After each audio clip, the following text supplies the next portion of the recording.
सत श्री अकाल संगत जी, आपका स्वागत है हमारे चैनल पर, जहां हम सिख इतिहास और गुरु साहिबान की पावन साखियां आपके साथ साझा करते हैं।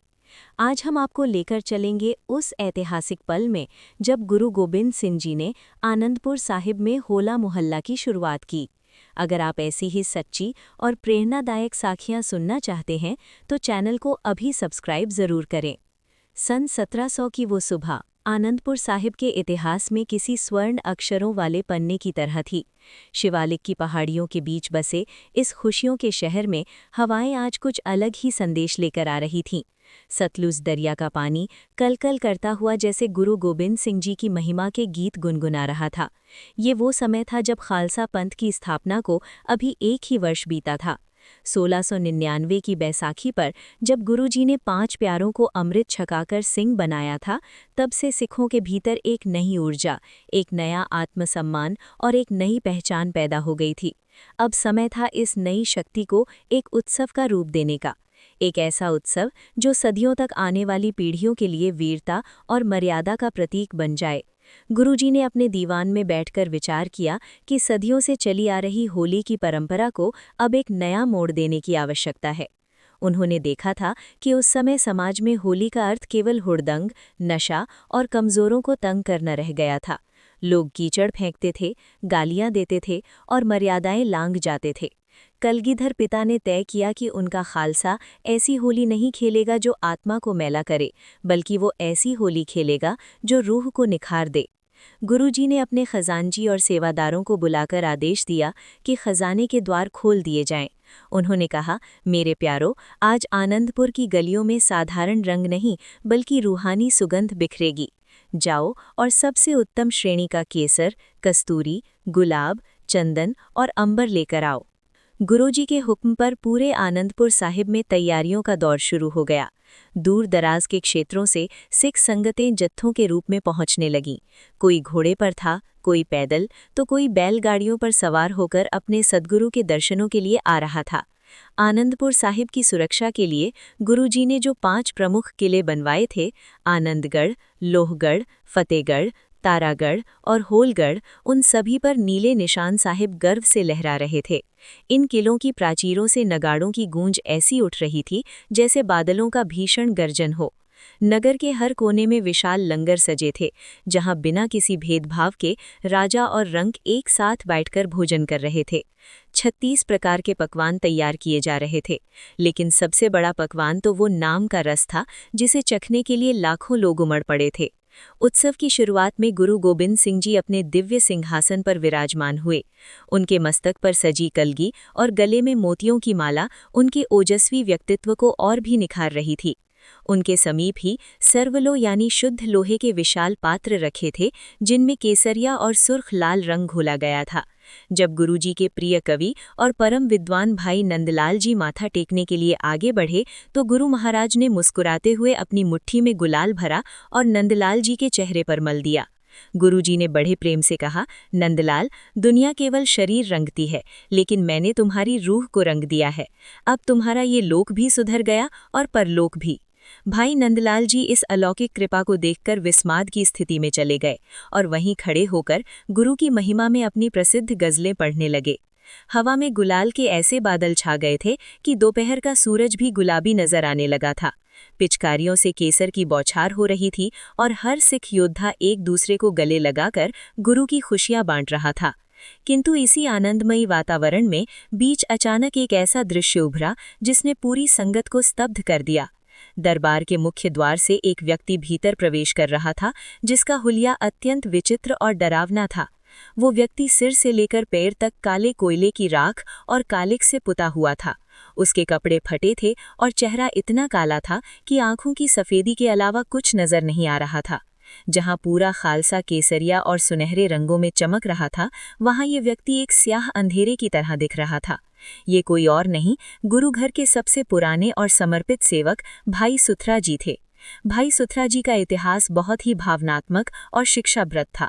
छठे गुरु गुरु हरगोबिंद साहिब जी ने उन्हें तब अपनाया था जब उनके सगे माता पिता ने उनके शारीरिक दोषों के कारण उन्हें झाड़ियों में फेंक दिया था। समाज उन्हें अशुभ समझता था, लेकिन गुरुजी ने उन्हें अपनी गोद में उठाया और कहा, ये कुथरा नहीं, ये तो मेरा सुथरा यानी साफ और पवित्र है।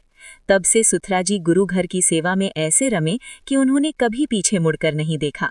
उन्होंने छठे गुरु से लेकर 10वें गुरु तक की सेवा बड़े प्रेम से निभाई थी। आज वही सुथरा जी वृद्ध हो चुके थे और इस भयानक वेश में गुरु गोबिंद सिंह जी के सामने आकर खड़े हो गए। सिखों में कानाफूसी होने लगी कि इस पावन अवसर पर ये व्यक्ति ऐसी कालिख मलकर क्यों आया है। जब गुरु गोबिंद सिंह जी ने अपने इस पुराने सेवक को देखा तो वे अपनी हंसी नहीं रोक पाए।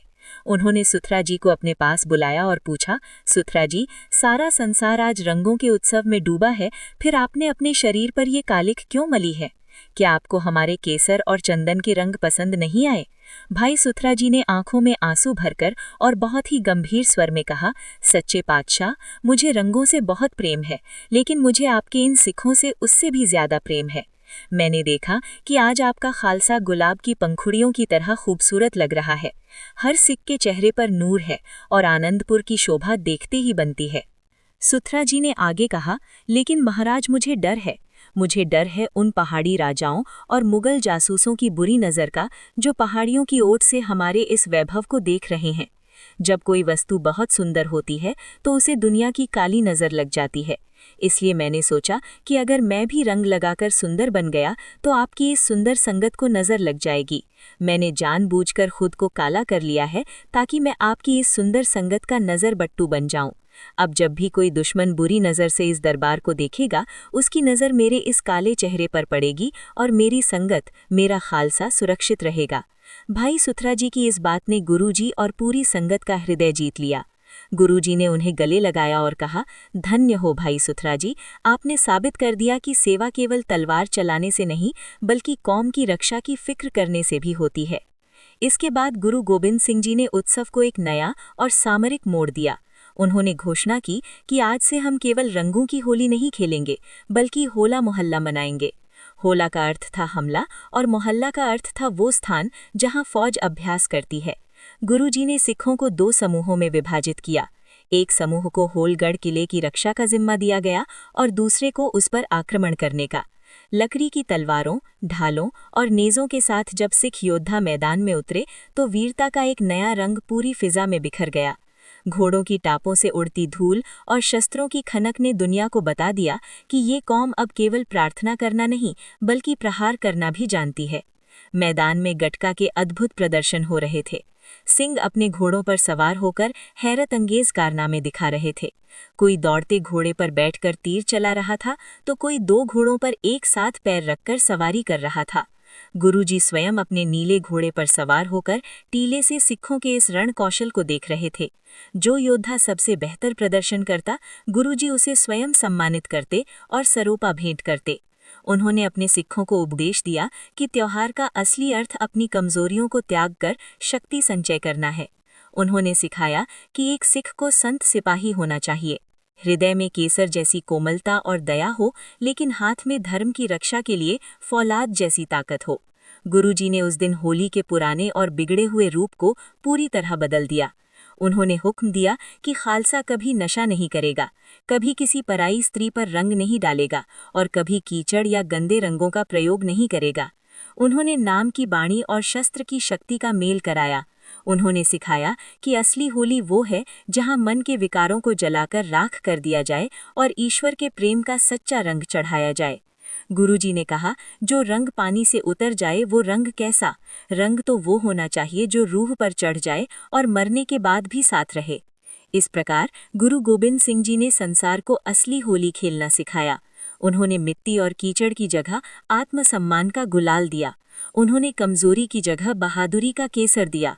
आज की पीढ़ी को इस साखी से ये सीखना चाहिए कि त्योहार केवल मौज मस्ती के लिए नहीं होते, बल्कि वे हमारी संस्कृति, हमारी विरासत और हमारी मर्यादाओं को जीवित रखने का माध्यम होते हैं। आनंदपुर साहिब की वो पावन भूमि आज भी उस ऐतिहासिक दिन की गवाह है जहां गुरु और सिख का अटूट प्रेम रंगों के रूप में बरसा था। अंत में ये साखी हमें ये सोचने पर मजबूर करती है कि क्या हम भी अपने जीवन में भाई सुथरा जी की तरह अपने समाज और पंथ के प्रति उतने ही फिक्रमंद हैं? क्या हमने भी गुरु जी के बताए नाम और शस्त्र के मार्ग को अपनाया है? होला मोहल्ला का ये पावन त्योहार हमें हर वर्ष यही संदेश देता है कि जागो, अपनी शक्ति को पहचानो और अपने भीतर के विकारों की होली जलाकर गुरु के प्रेम में रंग जाओ। अगर आपको ये कहानी अच्छी लगी और आप सिख इतिहास की ऐसी ही और साखियाँ देखना चाहते हैं तो वीडियो को लाइक, शेयर और चैनल को सब्सक्राइब करना न भूलें। आपकी एक सब्सक्राइब से गुरु साहिबान की ये पवित्र साखियाँ और ज़्यादा संगत तक पहुँचती हैं। वाहे गुरु जी का खालसा, वाहे गुरु जी की फतेह।